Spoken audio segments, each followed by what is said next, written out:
Baik, selamat malam semuanya. Assalamualaikum warahmatullahi wabarakatuh. Pertama-tama saya mohon maaf nih kepada teman-teman mahasiswa Universitas Jambi karena kebetulan saya sedang berada di lapangan. Kebetulan saya sedang melakukan eksplorasi galian C di Sulawesi Utara, di Manado tepatnya, sehingga saya tidak bisa menghadiri kuliah Anda, dan ini saya ganti dengan kuliah online ya. Nanti Anda bisa mengambil video saya di YouTube. Ini saya bagikan nanti ke ketua kelas. Baik, pada pertemuan kali ini saya ingin membahas untuk teman-teman dari Universitas Jambi, yaitu pengolahan metode magnetik gitu ya. Baik, seperti yang telah kita ketahui kemarin minggu lalu kita sudah bahas tentang metode magnetik secara umum. Kali ini kita akan bahas lebih detail untuk metode magnetik, pengolahan metode magnetik secara lebih detail. Dan nanti mungkin ada beberapa hal yang akan saya lewati, mengingat juga keterbatasan waktu, dan juga tentu saja pemahaman materi yang nanti perlu dipahami secara lebih mendalam. Nah, ini adalah gambaran secara umum untuk pengolahan data metode magnetik. Ini saya buat sederhana, sebenarnya nggak kelihatan sederhana, tetapi saya buat secara agak banyak gini, karena nanti ini adalah pilihan-pilihan yang bisa Anda pakai. Jadi yang pertama kita pahami bahwasannya data lapangan dari metode magnetik itu kita namakan medan magnet total begitu ya, atau biasa Anda sebut, mungkin ada beberapa yang menyebut, kalau saya lebih cenderungnya ke medan magnet total sih ya, tetapi beberapa ada yang mengatakan total magnetic intensity, boleh silahkan. Nah, dari data lapangannya berupa medan magnet total tadi, lalu dikoreksi IGRF dan juga koreksi variasi harian, kita dapatkan yang namanya anomali medan magnet atau magnetic intensity anomali begitu ya. Sekali lagi mohon maaf suara motor ya, karena ini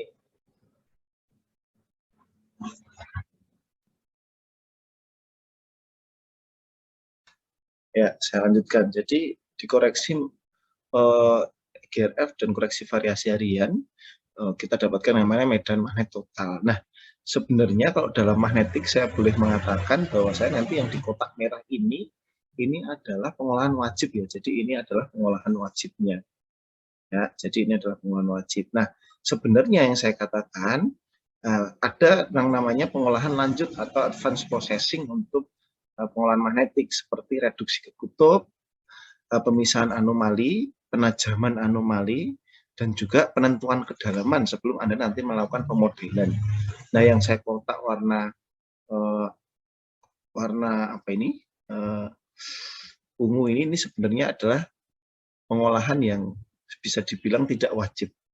Anda boleh menggunakan hal ini kalau memang Anda memerlukan, gitu ya. Jadi ada syarat-syarat tertentu, syarat batas tertentu di mana Anda bukan boleh ya, tapi Anda kalau mau menggunakan ini ya silahkan. Sebenarnya kalau enggak juga nggak apa-apa. Jadi ini adalah namanya nanti advanced processing. Nah, saya jelaskan, nanti kita akan bahas satu persatu. Nah, jadi dari anomali medan magnet itu Anda akan olah yang namanya reduksi kutub. Nah, lalu selama ini yang mungkin Anda lakukan seperti upward continuation atau filter, sebenarnya itu adalah salah satu metode untuk melakukan yang namanya pemisahan anomali. Jadi sebenarnya bab besarnya adalah anomali separation di sini ya. Anomali separation. Ya, anomali separation. Anomali separation ini metodenya banyak. Anda bisa menggunakan moving average, Anda bisa menggunakan polynomial fitting, Anda bisa menggunakan upward continuation, Anda bisa menggunakan filtering, filter bandpass begitu ya. Ini bisa, ini Anda gunakan bisa semuanya. Nah, dari pemisahan anomali nanti akan Anda berikan yang namanya anomali dangkal atau lokal, dan juga anomali dalam atau regional. Nah, setelah itu ada pengolahan lanjutan lagi. Kalau Anda mau memerlukan ya, nanti akan juga kita bahas mengapa Anda memerlukan hal ini. Jadi namanya adalah penajaman anomali. Saya nggak tahu bahasa Indonesianya lebih enaknya apa ya. Kalau bahasa Inggrisnya enaknya adalah anomali enhance.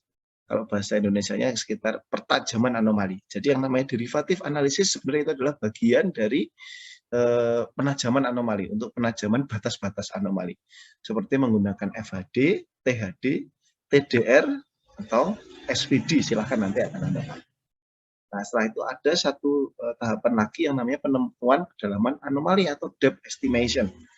Nah, depth estimation ini juga sebenarnya metodenya banyak. Ada grafik method, ada direct Euler itu juga bisa, dan yang biasa dipakai adalah spectral analysis. Nanti menggunakan analisis spektral 1D atau 2D. Nah, setelah itu Anda bisa melakukan pemodelan yang nanti akan diinterpretasi. Ya, jadi secara umum ini adalah tahapan pengolahan data untuk magnetik. Tetapi yang ingin saya tekankan di sini bahwasanya jadi secara dasar Anda sebenarnya basicnya hanya perlu mengolah sampai anomali medan magnet total. Ya.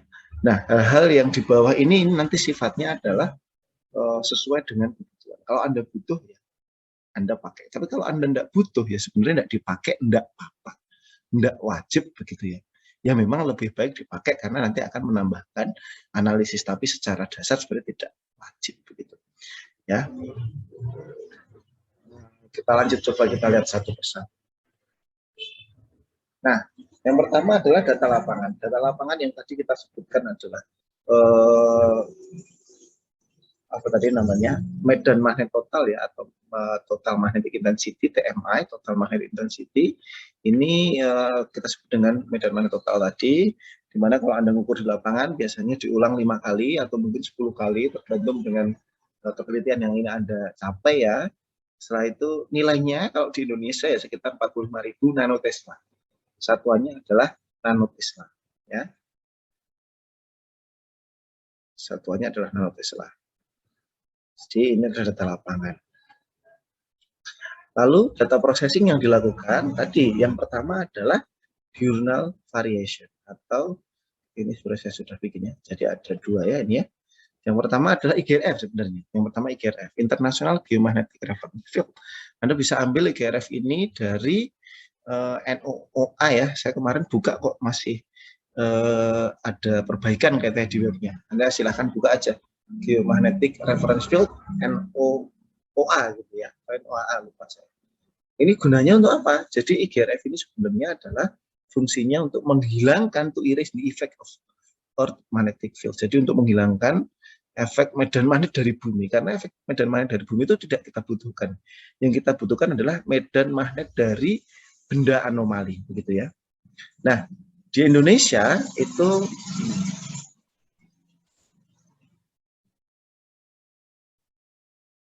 ya, di Indonesia nilainya ini bervariasi antara 40.000 sampai 45.000 nanotesla kurang lebih. Jadi ini adalah IGRF. Nah, peta IGRF, nah peta IGRF sebenarnya bisa Anda lihat ini. Jadi ini adalah peta IGRF di seluruh dunia. Ini diambil tahun 2010. Saya dapat dari NOAA juga paling terakhir di tahun 2010. Kalau Anda bisa mendapatkan yang lebih mudah ya silahkan Anda cari ya. Jadi ini Indonesia itu posisinya di sini, jadi nilainya sekitar 40 sampai 45.000 ya. Kalau di Jawa sekitar 45.000, mungkin di Jambi sana sekitar 44.000 sekian. Ya, Anda bisa cek ini, silahkan Anda kalau mau mengambil nilai IGRF-nya sebenarnya bisa di NOA tadi, tinggal Anda ambil, Anda masukkan derajat dan lintang bujur dan lintang dari lokasi Anda, maka Anda akan langsung dapatkan IGRF-nya dan nanti ada deklinasi dan inklinasinya sebenarnya. Ya, begitu. Lalu yang kedua adalah koreksi variasi harian atau diurnal variation correction. Ini untuk menghilangkan yang namanya efek medan luar dari medan magnet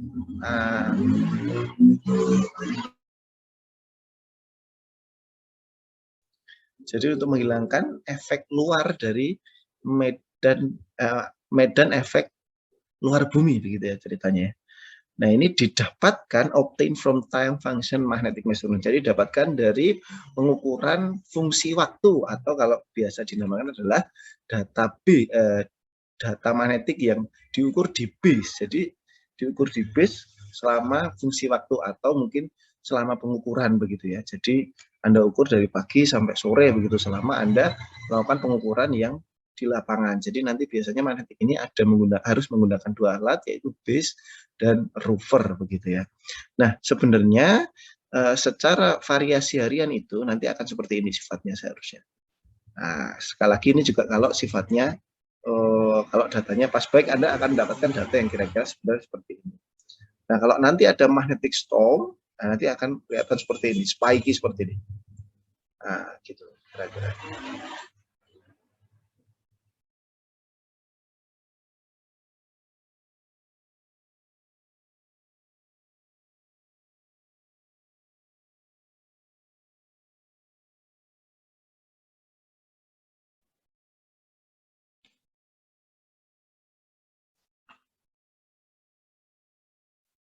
Nah, secara umum, secara sederhana sebenarnya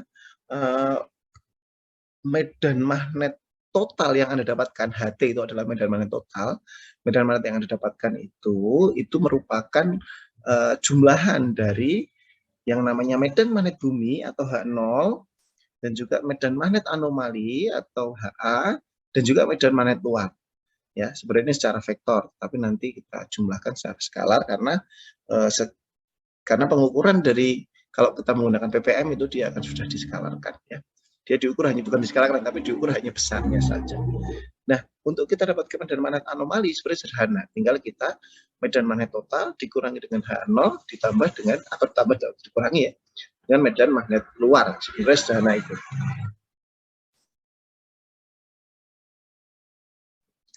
Ya, jadi tinggal Anda kurangkan dengan medan magnet IGRF dan juga Anda kurangkan dengan variasi harian Anda. Gitu kan. Tinggal nanti bagaimana cara mendapatkan variasi harian, ya, mungkin yang akan menjadi sedikit masalah. Tapi karena ini penjelasan secara umum dulu, nanti monggo kalau ada yang ingin bertanya secara lebih detail, saya persilahkan ya lewat WA ya, karena ini tadi video ya berarti ya. Nanti Anda silahkan tanyakan lewat WA.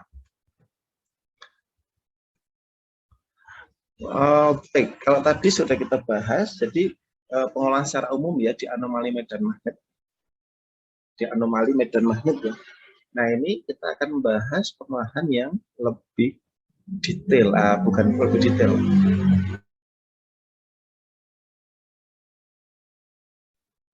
Advanced processing kalau saya katakan, jadi pengolahan yang lebih advance begitu ya.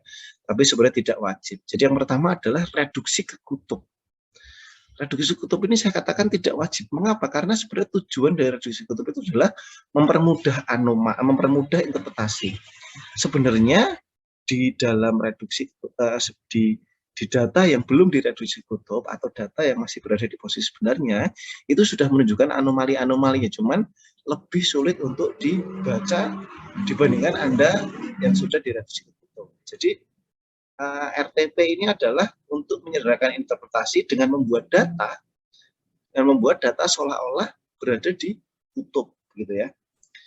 Nah, proses ini dilakukan dengan membuat inklinasi dan deklinasi di daerah penelitian itu sesuai dengan di kutub. Kita ubah seolah-olah inklinasinya itu ada di kutub, yaitu berapa?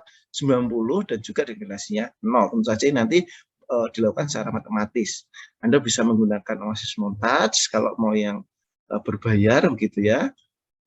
Anda juga bisa menggunakan MacPic sebenarnya nanti. Kalau yang gratis ada download bisa, itu adalah MacPic. Ini Anda bisa melakukan ini. Jadi kalau benda belum direduksi ke kutub, maka kita akan punya satu benda anomali, dia akan bersifat dipol. Bersifat dipol ya. Sedangkan kalau sudah kita reduksi kutub, maka nanti dia akan bersifat monopol. Mana yang lebih mudah? Kita lihat, kalau ini ada benda anomali, maka ini kan kita belum jelas ini kalau titik bendanya atau lokasi bendanya di mana? Apakah di sini? Apakah di sini atau tengah-tengah juga belum pasti. Ya. Nah, sedangkan kalau sudah kita reduksi ke kutub, maka anomali itu adalah tepat berada di bawah benda anomali tepat berada di bawah anomali. Benda anomali tepat berada di bawah anomali ya. Jadi gitu. Ini fungsinya reduksi kutub adalah mempermudah interpretasi sebenarnya. Tapi kalau Anda sudah bisa interpretasi di medan magnet total ya sebenarnya Anda tidak perlu melakukan reduksi kutub. Cuman memang reduksi kutub ini yang paling sering digunakan dalam magnetik ya. Karena memang sulit kita menginterpretasikan dalam yang belum direduksi gitu.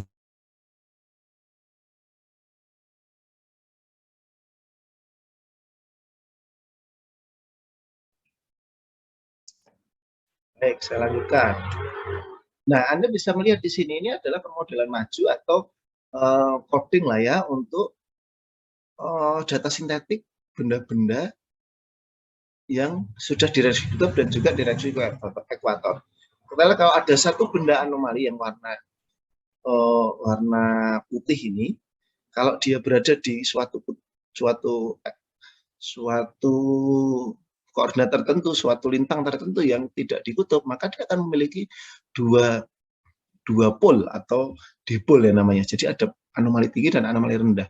Anda lihat di sini kan kotaknya atau bendanya ini kan tidak tepat berada di anomali ya. Jadi apakah di tinggi atau di rendah kan nggak jelas. Sehingga kalau kita sudah reduksi ke kutub di sini, maka bendanya tepat berada di anomali yang tinggi. Nah, gitu. Sehingga lebih mudah, artinya anomali tinggi merupakan ada benda anomali. Nah, kalau di reduksi ekuator itu akan kebalikannya. Sehingga kalau anomali tinggi, ada anomali rendah, itu artinya ada benda dengan sekuritas yang tinggi. Kebalikannya kalau terjadi. Jadi reduksi ekuator juga salah satu pilihan sebenarnya. Jadi, kalau mau mudah ya ke reduksi ke kutub, kira-kira begitu. Ini adalah reduksi kutub. Nah, yang selanjutnya adalah ini yang sering dipakai, yang biasanya Anda tahunya hanyalah upward continuation, begitu ya. Jadi sebenarnya bab besarnya itu adalah pemisahan anomali. Ya, pemisahan anomali. Maksudnya apa? Jadi anomali secara umum itu adalah terdiri dari dangkal dengan dalam. Jadi pemisahan anomali tujuannya adalah mempermudah interpretasi, mempermudah interpretasi. Kali kalau Anda sudah mudah menginterpretasikannya, Anda tidak perlu melakukan ini. Gitu ya. Dengan cara apa? Dengan cara memisahkan anomali dangkal dan dalam, ya, dangkal dan dalam.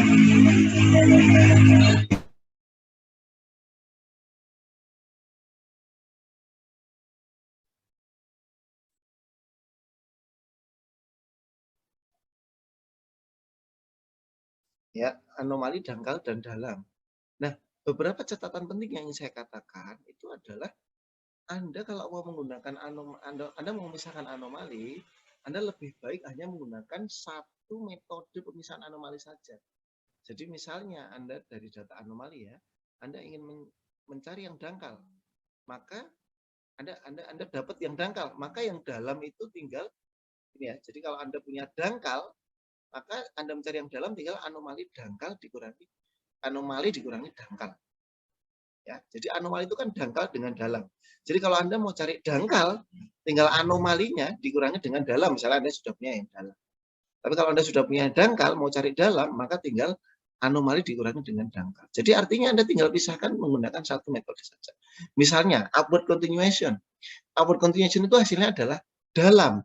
Berarti kalau Anda mau cari yang dangkal, tinggal anomalinya atau peta anomali medan mana total yang sudah di RTP, Anda kurangi yang dalam. Jangan kok nanti mencari anomali dalamnya pakai upward, mencari anomali dangkalnya pakai downward, itu tidak cocok. Ya, kurang tepat nanti kita. Lalu akan kita bahas sebenarnya ada beberapa metode ya. Yang pertama adalah ada metode moving average, bisa Anda menggunakan moving average secara baik secara 1D maupun 2D, tapi tidak saya bahas nanti. Yang kedua adalah menggunakan polynomial fitting, itu juga bisa. Hasil dari polynomial fitting kalau memang sudah diambil nanti bisa dapat dangkal dan dalam sebenarnya. Kalau di OASIS montage setahu saya terdapat dapat yang dalam.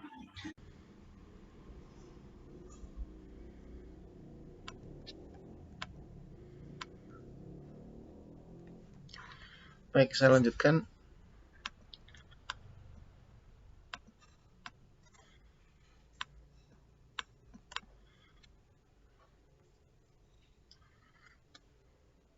Baik, saya lanjutkan ya.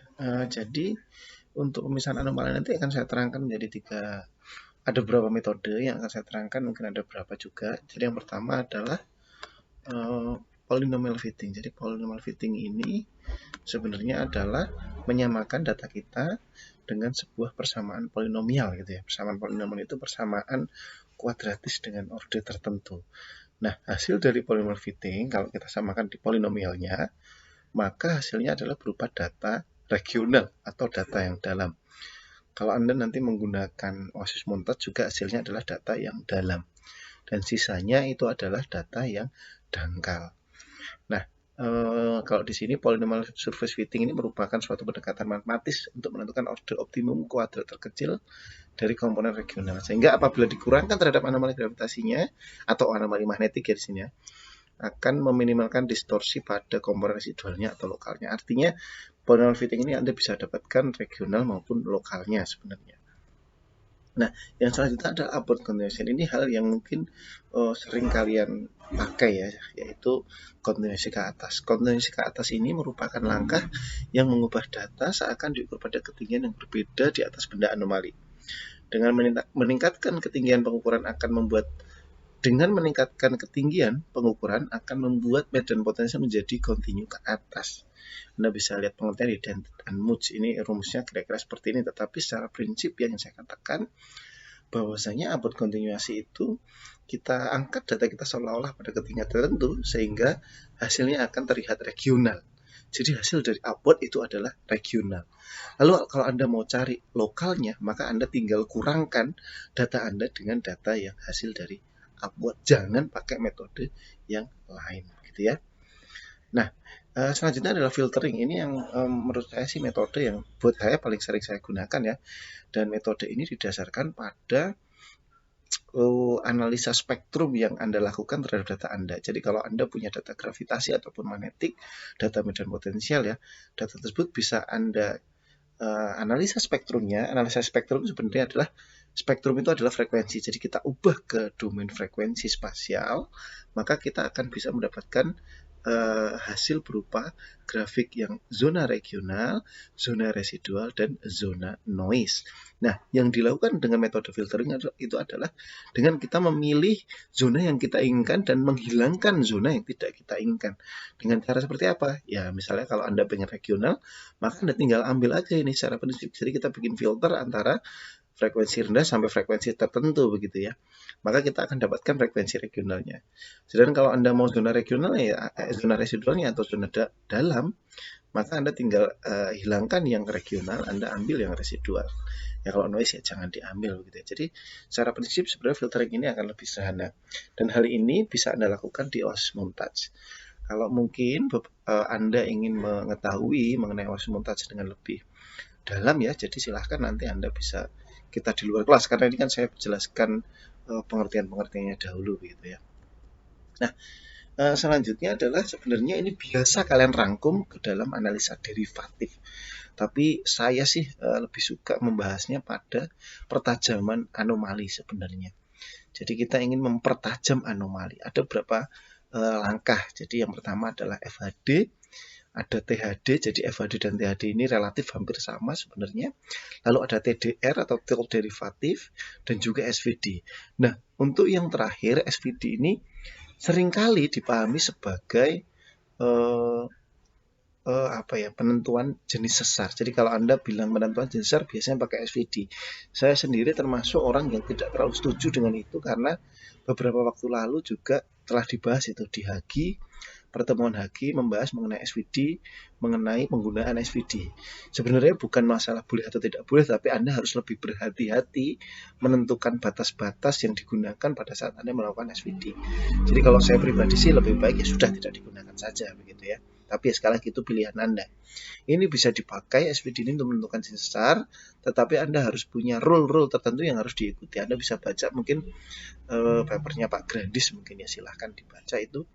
Note bukan Pak Grandis ya, salah satunya Pak Grandis, tapi itu papernya orang banyak ya, saya ingat betul.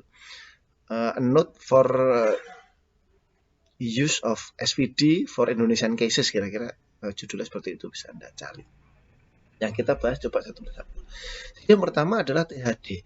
Jadi FHD dan THD ini sebenarnya hampir sama. Kalau FHD itu nanti hanya satu arah, sedangkan THD itu adalah resultan dari keduanya. Jadi ini THD ini adalah DG per DX, ini adalah arah X, DG per D itu adalah arah Y. Jadi ini adalah turunan pertama arah X dan turunan pertama arah Y. Jadi THD atau horizontal gradient itu adalah turunan pertama. Turunan pertama itu apa? Turunan pertama itu adalah gradien. Gradien itu apa secara fisik? Gradien itu adalah perubahan. Nah, Anda bayangkan. Jadi kalau kita punya sebuah anomali, maka akan terjadi perubahan yang maksimum itu berada di batas anomali tersebut. Jadi prinsipnya di situ. Jadi kalau Anda lihat di sini, kalau kita punya sebuah anomali, maka di batas-batas anomali nilai FHD atau THD-nya akan maksimum.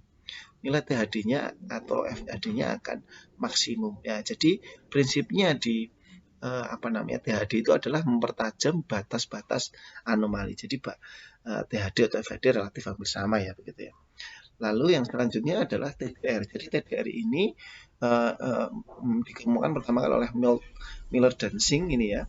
Del derivatif ini sebenarnya dG per dZ per THD-nya.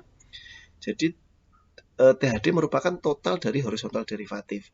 THD merupakan total dari horizontal derivatif dan TDR merupakan rasio perbandingan antara vertikal derivatif terhadap THD. Nah, Anda bisa lihat di sini kalau ada pada batas anomali, maka TDR-nya akan pada fase 0. Jadi batas anomalinya pada data TDR itu adalah pada fase 0 atau nilai-nilai yang 0. Jadi artinya nanti setelah Anda bikin peta, Anda akan dapat nilai 0, maka itu bisa kita asumsikan sebagai batas anomalinya. Jadi kalau kita punya anomali di sini, maka akan tepat pada batas 0-nya.